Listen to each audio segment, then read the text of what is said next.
Right. Bismillahirrahmanirrahim. Read. بسم الله الرحمن الرحيم. الفصل الأول عن أبي أيوب الأنصاري رضي الله تعالى عنه قال قال رسول الله صلى الله عليه وسلم إذا آتيتم من غائطة فلا تستقبلوا القبلة ولا تستدبروها ولكن شرقوا أو غربوا متفق عليه. قال شيخ الإمام مفتي السنة رحمه الله هذا الحديث في الصحراء وأما في وأما في البنيان فلا بأس ماويا. عن عبد الله بن عمر. عن عبد الله بن عمر رضي الله تعالى عنه قال التقيت فوق بيتي أبصد في بعض حاجتي فرأيت رسول الله صلى الله عليه وسلم يقضي حاجته مستقبل القبلة ومستقبل الشام. مستدبر القبلة مستقبل الشام. Abu Ayyub al-Ansari says, Nabi Karim says, when you go to the toilet, then do not face the Qibla, neither face your back to the Qibla, however face east or west. Sheikh Imam Sunnah, the disciple Mishkaat, of the Sahib of the Matan of Mishkaat, says this hadith is in the desert, in the open areas, as of amongst the buildings, there is no harm because of not what is narrated from Abdullah ibn Umar. He says that I ascended above the house of Hafsa for some of my needs, and I saw Nabi Karim fulfilling his need, facing the Qibla, facing his back to the Qibla and facing Sham. Right. So there's ikhtilaf in this masla. You understand? Firstly, Imam Shafi, Imam Malik says, istiqbal of Qibla and istidbar of Qibla in the built-up areas is jaiz mutlaqan, right? And in the open area and in the desert, it is not permissible mutlaqan, right? Imam Ahmad ibn Hanbal rahmatullah alayhi says that istidbar of Qibla, whether you in the open area or in the built-up area, both are jaiz. But istiqbal of Qibla, facing the Qibla, whether you in the open area or in the desert, both are not permissible. Imam Abu Hanifa rahmatullah alayhi and Sufyan Sawri and Jamul Sahaba, Jamul Fuqaha, they say whether you in the desert or whether you in the open area, you cannot face the Qibla, neither your face, neither your back towards the Qibla. Right. So the dalil of Imam Shafi was this hadith here of Ibn Umar. He ascended the house of his sister Hafsa radiallahu anha, and he saw, right? And the other dalil is Hazrat Aisha radiallahu anha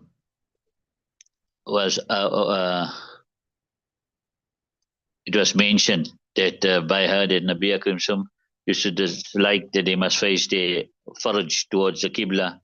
So she said, I think they did it on their own. You can face the Qibla. You understand it? Face my toilet towards the Qibla. She put that out. So she was confident there, right? And then the third dalil is another hadith that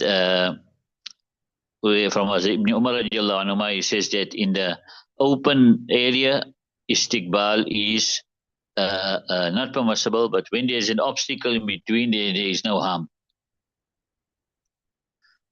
Right. And another hadith of Hazrat Jabir radiallahu anhu, Rasulullah an nastaqbil al-qiblata bi bawlin. Rasulullah prohibited that we face the Qibla when urinating. Fara'aytu qabla ay yuqbada bi amin yastaqbilu. And I saw him before he passed away by 1 year, he was facing the Qibla, right? Now, what is the dalil of Ahnaf and as we say Jamhur Sahaba, Jamhur Fuqaha? Nahana Rasulullah an nastaqbil al-qiblata li gha'itin aw bawlin, right? Rasulullah prohibited to face the Qibla whether making number 1 or number 2, right?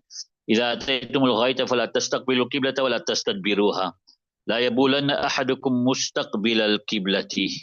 So these are all Ahnaf dalils, right? Now, obviously, then Ahnaf will give their reasons why their dalil is stronger.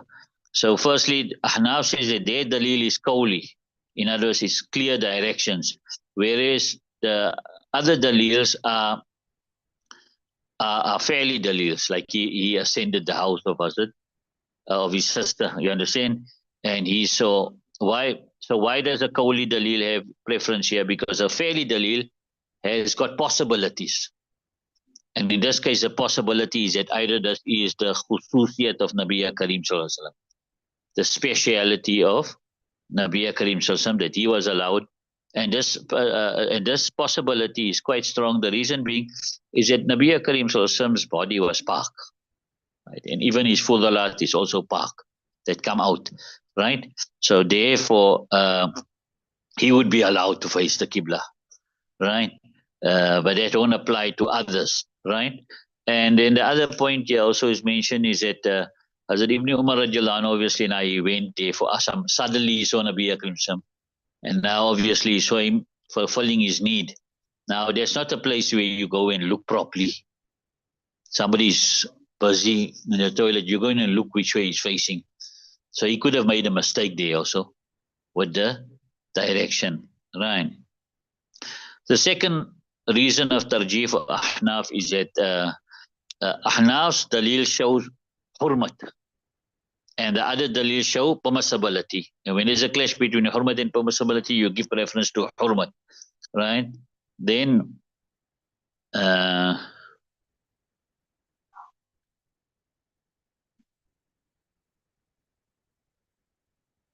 then the other point I mentioned, that it is possible that he could have made a mistake in when he looked.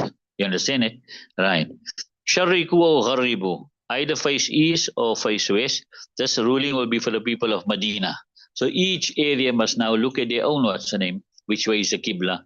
It's not always east and west to avoid the Qibla. You understand it? Right.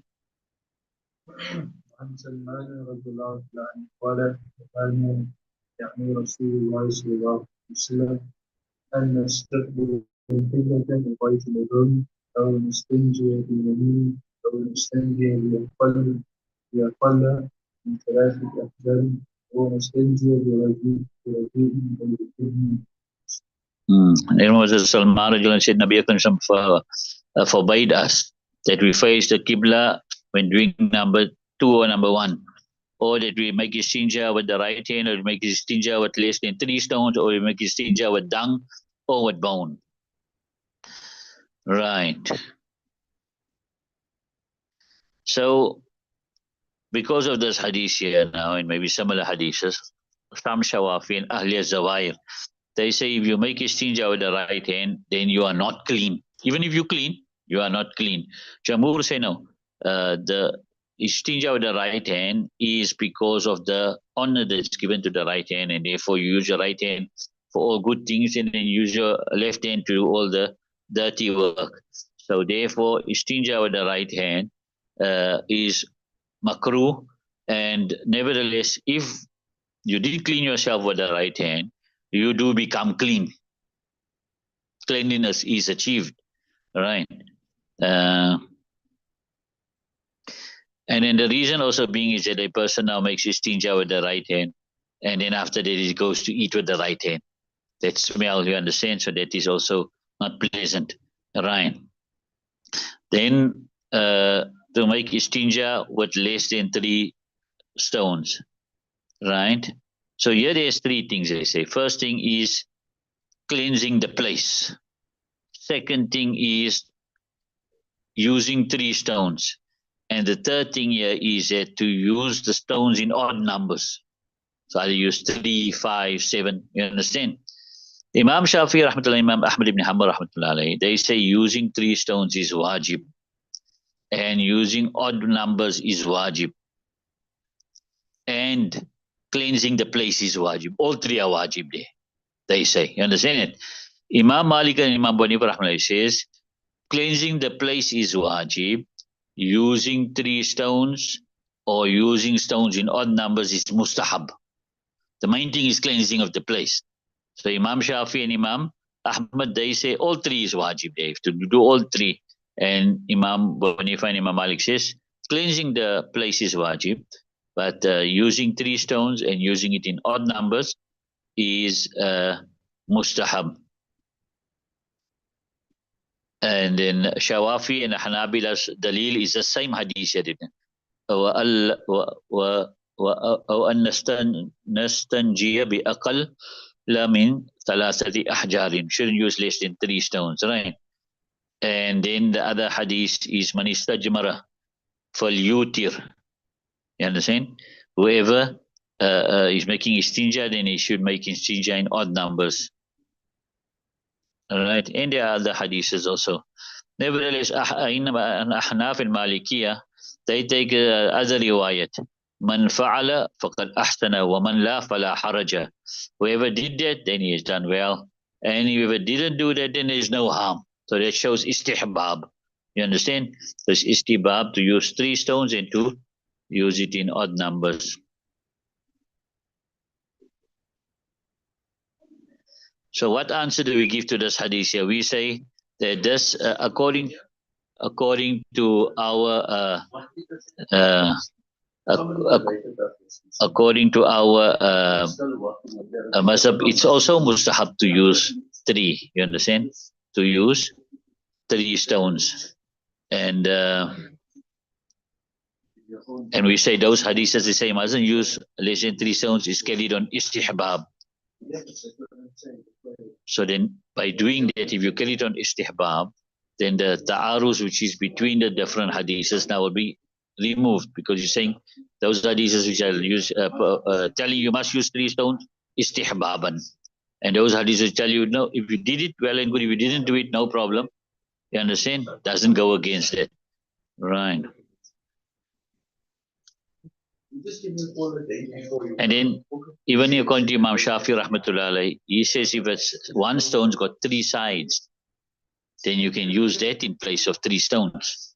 So he say if you allow that, then that means you're going against that same hadith there, which says you must use 3 stones. You understand? So nevertheless, you can also make istinja with dung, because this is the food of the jinnat, or I read somewhere, the food of the animals of the jinnat, right? And then also you mustn't use bones, because this is the food of the jinnat. And then the bones, sometimes they still have some stickiness on it. You understand it? And then that will not help. It will spread the najasat instead of removing the najasat. If the bone is sticky, then instead of removing the najasat, it's going to spread the najasat, right? And the other thing is, by using the bone also, you can hurt yourself, right? Right. So then the usul here behind this whole thing is kullu shay'in tahirin qali'un lin najasi ghayru muhtaramin. Every part thing which can remove the najasat, which is not something of sanctity, like food. You understand? Read. وعن أنس رضي الله عنه قال رسول الله صلى الله عليه وسلم إذا دخل الخلاء يقول اللهم إني It says that Kana Rasulullah Rasulullah, when he used to enter the toilet, he used to say Allahumma inni, oh Allah, I seek your protection from khubuth and khaba'is, right? What's khubuth and khaba'is?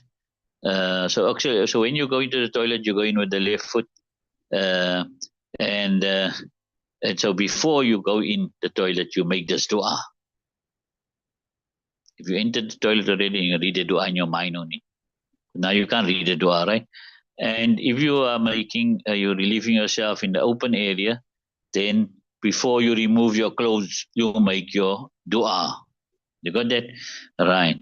Then khubuth is the jinnat, the male jinnat. You understand it? And khaba'is is the female jinnat. And the jinnat, they like to come to these places that show where there's a bit of dirt. They like to come there. Therefore, you read this dua when you go there, right?